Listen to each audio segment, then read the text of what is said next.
So let's I guess before we move into the discussion part of it, let's define them because Oxford Dictionary well, meaning of. yeah, well, because a lot of the times people use a lot of terms interchangeably Yep. and they assume that it means one thing. But if you could dissect it down, you can get a really good grasp and a handle on exactly what it is that you're talking about.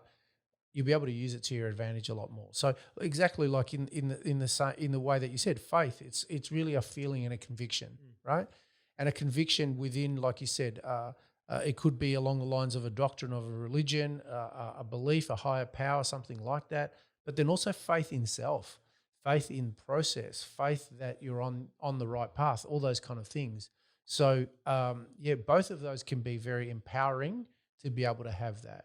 Okay, and particularly faith and and and having faith in something that is not there in advance. And this is the big difference. Like when being in a world that's very evidence based, it's like, I'll believe it when I see it, right? Is what they're saying. But it's so important that you believe it before you see it, so that then becomes the catalyst that allows it to happen. Because if you only are limited by what you see only, and if it doesn't exist, if I can't prove it, it doesn't exist, then there's a massive big gap between where we are now and where we want to get to. Yeah, like a great example of that, and this might be a controversial topic, is do you have faith that man can lift off from this earth and go to the moon? And Well, before we've done anyone, it. no, but before anyone had done it, Yeah. it was just a crazy idea. But the people at NASA or the people who were developing this had a faith that they Yep. could get from Earth and go to the moon. I don't know if you said they've done it. I know other people who say Yeah, they yeah, haven't, and it yeah. was recorded in a studio somewhere. But they always had the faith that they could launch Right. some type of instrument vehicle from the Earth and go out to space. And now that's been done Yeah. multiple times. Yeah. Maybe not just to the moon, but there's satellites going all the time. But someone had faith that they could design the technology to get there.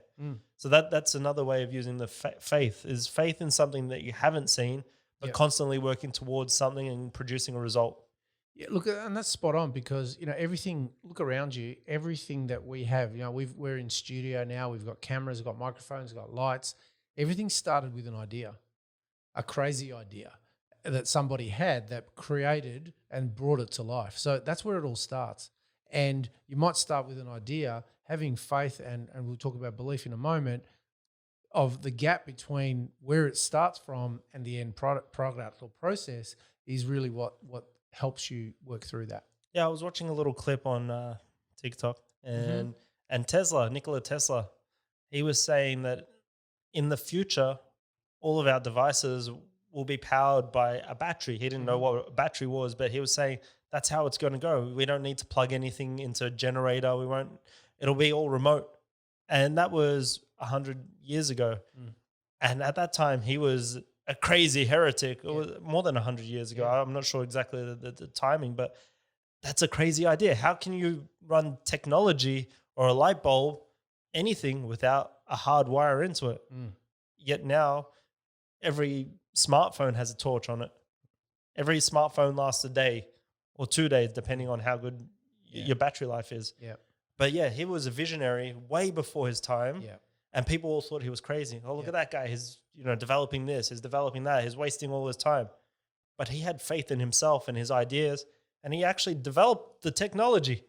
Technology is an easy example. I guess that's why we can use it in this reference. Yeah. No, good example. Good example. And there's a I think we've mentioned it before, a philosopher called Oppenheimer who actually went through that. It says all phases of truth go through 3 phases. First, it's ridiculed, then it's viciously attacked, then it's accepted as self-evident. So in Tesla's case, it's fascinating that he put out a thought, an idea, which everybody else at the time couldn't grasp or get a hold of, and now it's becoming self-evident. It's really fascinating what happens with time, and technology catches up to the visionary at that moment. So that's exactly an example. Yeah, and again, to lead on to the next point, confidence. He had the confidence to stick by his thoughts. He didn't just sit down and go, oh, well, everyone thinks I'm crazy now, so I'm just going to stop doing what I wanted to do. Yeah. So confidence really is about self-assuredness. Yeah. You have this sense and feeling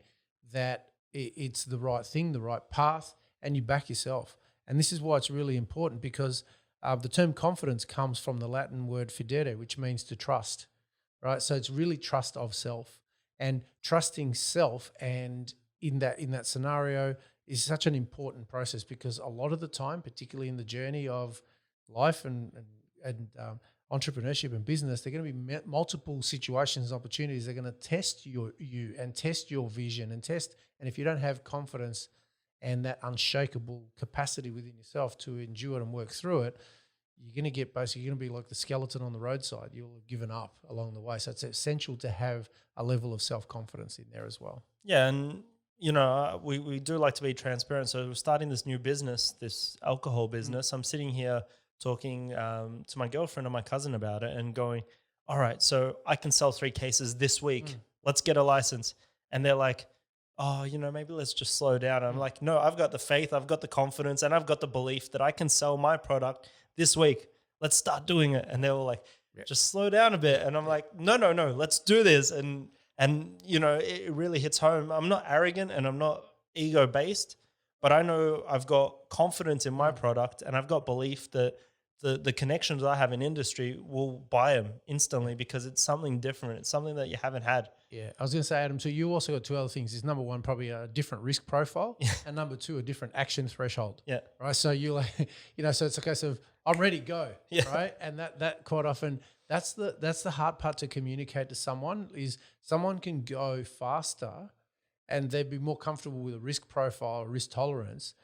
And but this is the key, is like lining those up. So sometimes, but you know, and this is what we find with people, is to ensure, and we've covered it before, is if you're going with less than 40% of the information that you have, and you just basically shoot from the hip, you're going to have a few more issues and problems. But if you get to that critical 70% level, which we've spoken about before, that Colin Powell talks about, you need the 70% rule. Yeah. You then go and you work it out. But there's some people who don't, because they don't have the action threshold, they won't take action. They want 95, They want 98, and 99. The situation and the chance and the opportunity will have passed you by then.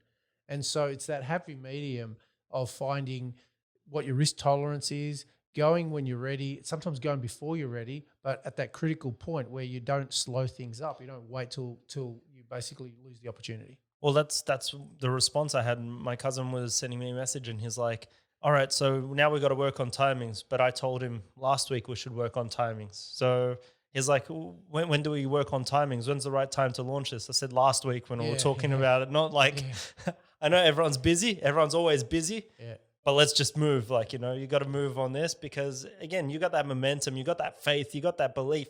How long does it last? And that's, I'm sure we're going to talk about this, because the longer that you last on a new project, and you don't see actions, you don't see results, sometimes faith and belief drops off.